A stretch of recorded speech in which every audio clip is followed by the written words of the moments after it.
그러니까 아파트 같은 경우는 명쾌해요. 빌라 같은 경우는 똑같은 연도를 하더라도 똑같은 입지를 하더라도 상품이 가격차가 많이 납니다. 그리고 이제 빌라의 큰 맹점이 뭐냐면은 네, 안녕하세요. 스마트튜브 부동산 조사 연구소 소장 김학열입니다. 반갑습니다. 강남은 너무 비싸니까 네. 이 지역 한번 눈여겨봐라. 말씀드린 대로 일단 강남을 보셔야 돼요.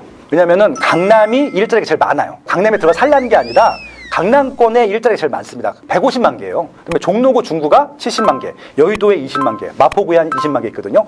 그런 매일 일자리 지역까지 연결되는 광역 교통망들이 있습니다. 예를 들어서 지금 GTX A, B, C를 기다리는 이유 중에 하나가 시세가 저렴한 입지에 신도시 택지개발지구가 개발되어 있는데 강남구까지 20분 만에 도착을 합니다.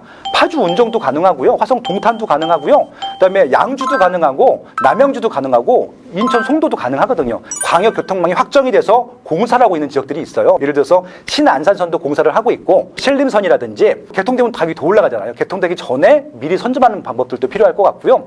그리고 지금부터는 서울, 경기, 인천 나누지 마세요. 그냥 메인 일자리까지 출퇴근 가능한 지역이면 다 좋습니다. 내 직장이 세종시면 세종시로 가는 게 맞는 것들이잖아요. 세종시로 가서 사시면 되잖아요. 세종시도 많이 올랐잖아요. 지방도 많이 올라요. 지금 부산에요. 해운대구에 34평형이 17억이에요. 부산도 오른다고요. 그러니까 결국은 서울만 보지 마시고 전국적으로 내 일자리 출퇴근 가능한 지역들은 다 살펴보는 그런 노력들을 했으면 좋겠다라고 좀 제안드리고 싶습니다.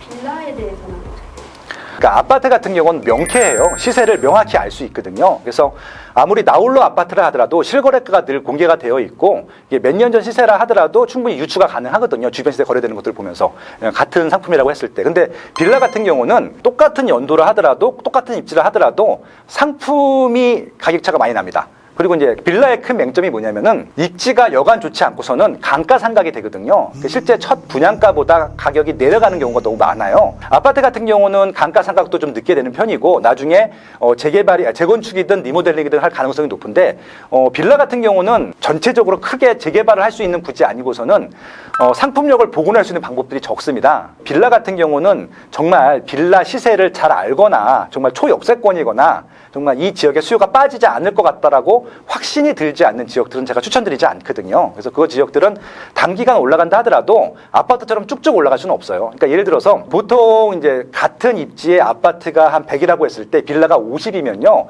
아파트가 200 되는 동안에 빌라는 절대 2배 이상 올라가지 않고 한 1.5배 오릅니다. 근데 그 다음에 또 그 아파트가 2배 오른 게 또 4배까지 될 동안에 빌라가 올라갈 수도 있고 내려갈 수도 있어요.